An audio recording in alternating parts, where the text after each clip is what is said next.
سہیل وڑائچ صاحب، بشیر میمن کے انکشافات کو لے کر جو چرچا ہو رہی ہے، جو ایک شور مچایا جا رہا ہے کہ حکومت جو ہے وہ سیاسی انتقامی کارروائیاں کر رہی ہے. آپ کو پتہ ہے کہ اپوزیشن کا تو یہ مدعا شروع سے ہی ہے کہ جو حکومت ہے سیاسی انتقامی کارروائیاں کرتی ہے، میرٹ پر کیسز نہیں بنتے ہیں. اس سے پہلے بھی بشیر میمن پچھلے سال ایسا ایک انٹرویو دے چکے ہیں. لیکن بات اب صرف اپوزیشن کی نہیں ہے، یہ سابق ڈی جی ایف آئی اے الزامات لگا رہے ہیں. پھر جہانگیر ترین، ان کے دیرینہ قریبی ساتھی دوست نے بھی یہ الزامات لگائے ہیں کہ انتقامی کارروائی ہو رہی ہے. آپ کو کیا لگتا ہے کتنا حکومت کی ساکھ کو اس سے نقصان پہنچ سکتا ہے آنے والے انتخابات میں بھی، اور دنیا کو کیا میسج جا رہا ہے؟ ایک نیشنل ٹی وی چینل پر آ کر سابق سربراہ ڈی جی ایف آئی اے آ کر پرائم منسٹر پر اتنے بڑی ایلیگیشنز لگاتے ہیں کہ آپ کا جو پرائم منسٹر ہے وہ سیاسی انتقامی کارروائیاں کرتا ہے. کیا میسج جا رہا ہے سر دنیا کو؟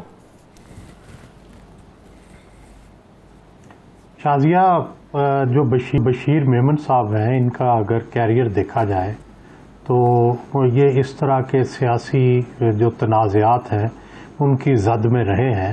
اور پہلے بھی ان کی جو شہرت تھی یہ پیپلز پارٹی، اینٹی پیپلز پارٹی کے حوالے سے ان کی شہرت تھی. اور اس وقت بھی ان کے بارے میں یہ کہا جاتا تھا کہ وہ کسی کی سنتے نہیں ہیں، اپنی مرضی کرتے ہیں. اور اب بھی ان کے جو اعترافات سامنے آئے ہیں، جو انہوں نے الزامات لگائے ہیں، یہ تقریباً اسی طرح کی ان کی پرسنالٹی ظاہر کرتے ہیں کہ جس سے یہ لگتا ہے کہ وہ کسی کی سنتے نہیں ہیں. اور انہوں نے اس وقت بھی پرائم منسٹر کی نہیں سنی اور وہ اپنی مرضی کرتے ہیں. اور اس سے یہ بھی ظاہر ہوتا ہے کہ پرائم منسٹر یا ہماری حکومت کس طرح سوچتی ہے. اور بجائے اس سے کہ وہ جمہوری انداز میں سوچے، وہ انصاف اور عدالت کی بات کرے، اس کی بجائے وہ انتقام اور دوسروں کو اندر کرنے کی بات کرتے رہے، جو کہ ظاہر مناسب نہیں. اور اس کا تاثر نہ صرف سیاست پر برا پڑا ہے بلکہ آئندہ جو منظرنامہ ہے اس پر بھی برا پڑا ہے. کل کو جب عمران خان اقتدار میں نہیں ہوں گے تو پھر یہی ہتھ کنڈے ان کے خلاف بھی استعمال ہوں گے اور پھر لوگ یہ کہیں گے کہ یہ خود بھی تو یہی کرتے رہے ہیں. تو آپ کو یہ لگ رہا ہے کہ کوئی گرج میں آ کر نہیں کر رہے ہیں؟ جو حکومت کہہ رہی ہے کہ انہیں پلانٹ کیا گیا ہے وہ معاملہ نہیں ہے، جس طرح آپ بھی ان کی پرسنالٹی کے بارے میں بتا رہے ہیں کہ وہ کسی کی سنتے نہیں، اور شاید انہوں نے پرائم منسٹر عمران خان کی بھی نہیں سنی جو ان کو کہا گیا. تو آپ کو لگتا ہے کہ یہ سب کچھ ٹھیک ہے، باتیں جو کر رہے ہیں پلانٹ نہیں کیا گیا ہے، وہ حقیقت سے پردہ اٹھا رہے ہیں؟ لیکن اس کے بعد پھر ایک اور سوال پیدا ہوتا ہے نا سر، کہ جب آپ اپنی سیٹ پر ہوتے ہیں، جب آپ اس ادارے کے سربراہ تھے، تب پھر آپ نے یہ جرات کیوں نہیں کی کہ آپ کو ایک غیر قانونی کام کرنے کے لیے کہا جا رہا ہے اور آپ نہیں کر رہے ہیں؟ پھر تو اس وقت آواز اٹھانی چاہیے تھی نا. میرا خیال ہے کہ وہ اپنے قریبی لوگوں کو انہوں نے اسی وقت ہی بتانا شروع کر دیا تھا. اور اسی وقت ہی انہوں نے جو پہلی دفعہ میں نے سنا ہے کہ پہلی دفعہ جب انہیں یہ کہا گیا تو اس وقت ہی انہوں نے کہا کہ یہ سارا کام آپ ایف آئی اے نہیں کر سکتی، نہ قانون اس کی اجازت دیتا ہے، آپ نیب کے ذریعے یا دوسرے اداروں کے ذریعے کام کریں. تو انہوں نے اپنے سے اس بوجھ کو ٹالنے کی کوشش کی تھی اور اسی وقت ہی شاید انہوں نے ان کو واضح طور پر اقرار نہیں کیا تھا بلکہ ایک طرح سے انہیں ٹالا تھا. تو میرا خیال ہے کہ بشیر میمن کی جو شخصیت ہے اگر اس کو دیکھا جائے تو ایسے لگتا ہے کہ جو وہ باتیں کر رہے ہیں وہ درست کر رہے ہیں. تو اپوزیشن کے موقف کو بھی آپ سمجھتے ہیں اس سے مزید تقویت ملتی ہے؟ اور پھر سب سے بڑھ کر جب عمران خان یہ کہتے تھے کہ میں انہیں چھوڑوں گا نہیں، میں انہیں رلاؤں گا، تو وزیراعظم کے وہ بیانات دیکھ لیں، پھر اپوزیشن کے الزامات دیکھ لیں، پھر جہانگیر ترین کی جو میں نے بات کی، تو آپ کو لگتا ہے اس سے زیادہ وزن پیدا ہوتا ہے بشیر میمن کے الزامات میں؟ جی دیکھیں، یہ تو درست ہے کہ خان صاحب خود بھی کہتے رہے ہیں میں نہیں چھوڑوں گا، ان کا عمل بھی رہا اور انہوں نے سب کو جیل بھیجا بھی. سوال تو اب اگلا ہے، اب یہ معاملہ تو ختم ہو گیا، اب اس سے جو لوگ گزرا، سوال یہ ہے کہ اس کا مکافات عمل کیا ہوگا.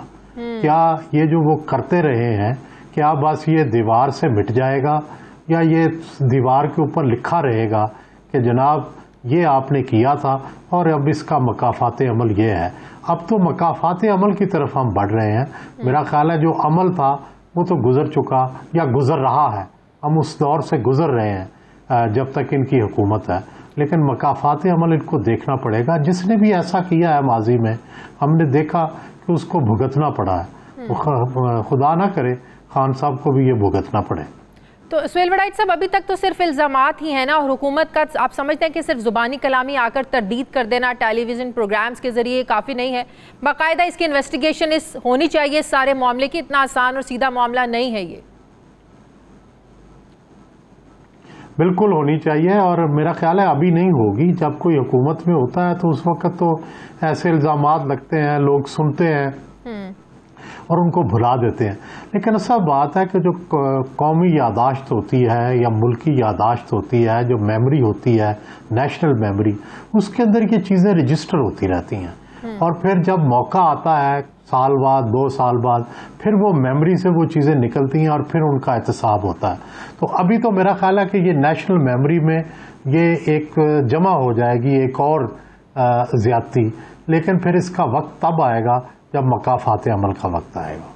تو جسٹس قاضی فائز عیسیٰ کا جو مختصر ایک فیصلہ آیا ہے پچھلے سال، آپ کو پتہ ہے جب ریفرنس کالعدم قرار دیا گیا تھا تو کورٹ نے اپنے آرڈر میں یہ لکھا تھا کہ یہ حکومت کی بدنیتی پر یہ جو ہے نا وہ ریفرنس مشتمل ہے، بدنیتی پر مبنی ہے. تو آپ کو لگتا ہے اس سے وہ چیز بھی واضح ہو جاتی ہے اور حکومت کی ہار ہوئی ہے، وہ بھی چیزیں کھل کر سامنے آ گئی ہیں جو الزامات حکومت پر لگ رہے تھے؟